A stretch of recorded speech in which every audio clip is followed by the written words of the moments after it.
Welcome to HomeBrewskies episode 3, where we thought of this name before we thought of the concept.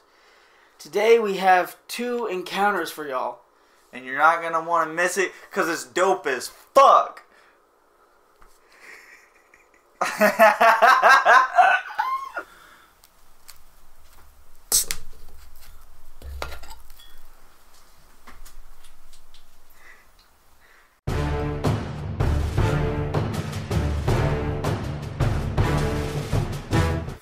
Alright, so our first encounter after that is going to be the unblock the cog encounter. So as you walk towards this city, the tallest building is not the castle walls. Rather, it's the Tinkerer's Tower, which is not just for this encounter. You can use this as a special location, as well as a brand new shop for people to go into. But so as you walk closer, the party ends up seeing massive gears and just different pulleys and things like that are just all stopped, and you hear just loud creaking sound coming from inside the building. And so obviously you hope your party will run in and enter to figure out what's going on. Some parties don't. They suck.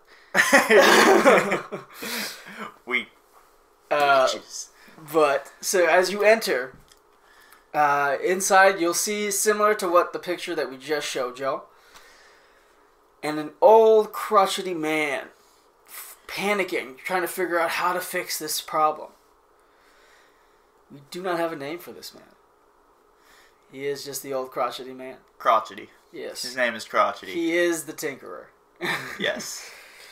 So as you enter, the whole encounter will start off with him saying that he needs help.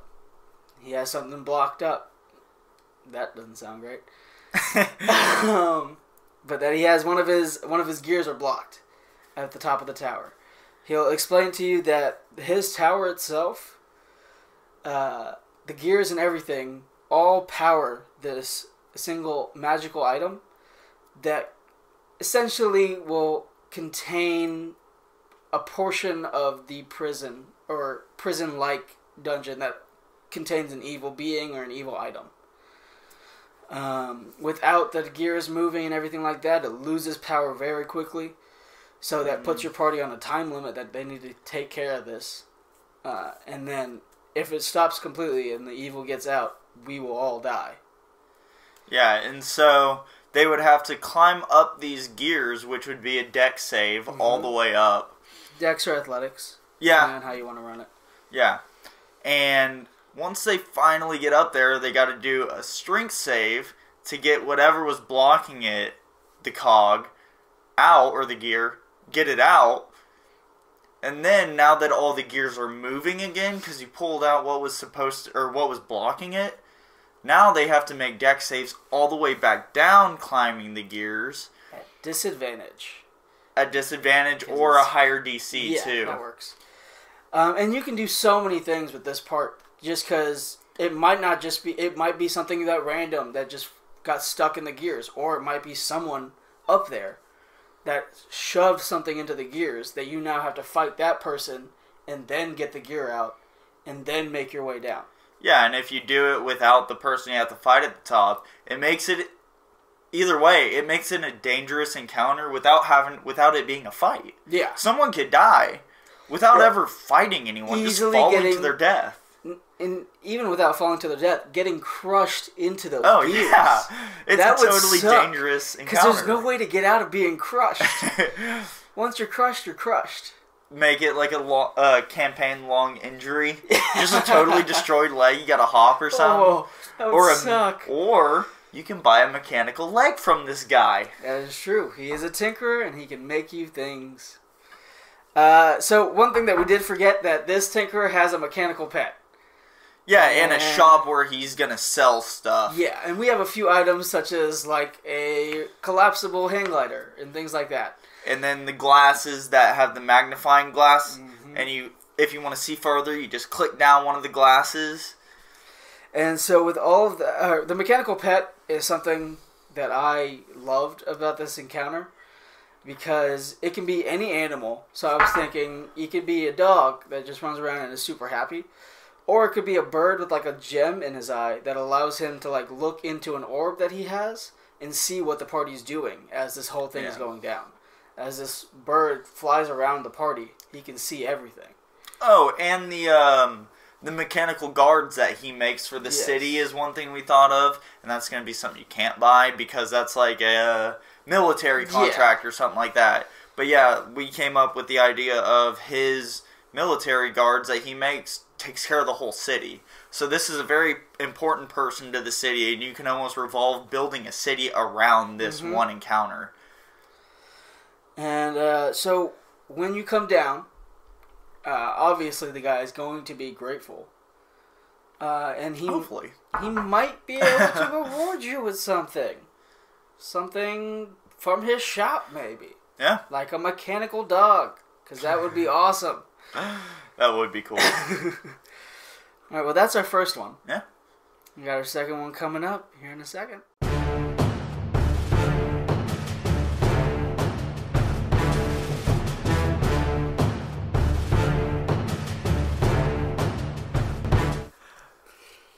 So this one we named Hazardous Bay.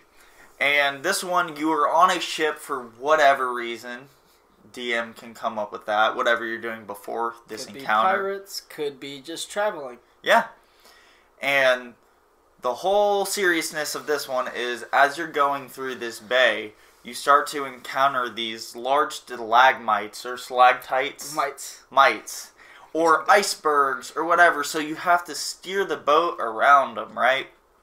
But at the same time, your ship gets invaded by murlocs, pirates, whatever. Yeah, merfolk. Whatever ends up making sense for your campaign.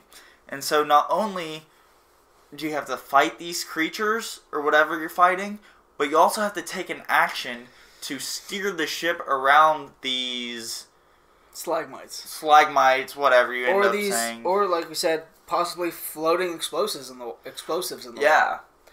That could just wreck your ship completely. Yeah. And so you have to use an action to steer the ship, which takes you out of the battle. If you end up hitting something, everyone has to make a dex save to stay up or fall prone if they end up failing it, which will hurt them in battle. And then also, if you hit some, you have to use an action to push yourself away from the stalagmite or iceberg or whatever you hit.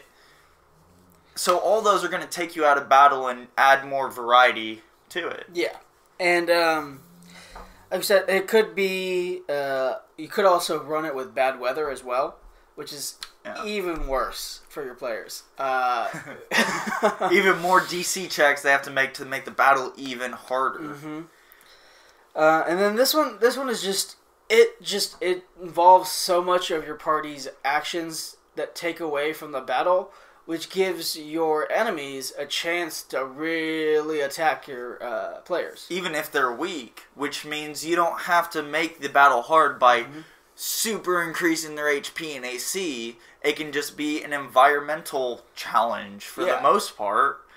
It just adds total differentiation. That's a word. Between battles and stuff. So it's not just boring, just I hit you. It's a complex battle. Mm-hmm. And it really will make them think about what actions they need to sacrifice to be able to keep themselves on course. A little bit more strategy, yeah. And also, one thing that we always thought about is the amount of times, if the ship takes this much damage, if it hits this many things, it's going to start to sink at a certain point. Yeah. And that's going to be a whole different encounter for your players. Because a lot of these creatures that we're talking about y'all fighting... probably swim. Yep. And they're probably pretty good in the water also. So, that's just another aspect to it that you're going to have to fight with. Yeah. Anything else on this one? I don't think so. I think we hit all the points. Alright. Well, if you guys liked it, click the like button, subscribe, sell out. And then also check out our Instagram page or Twitter page. It's going to be at the DMs Bard with... Is it with underscores in between? Yeah, it depends on which website. We'll have the links in the bottom. And we'll throw them up on the screen as well. See y'all next time. Ka-chow, motherfucker!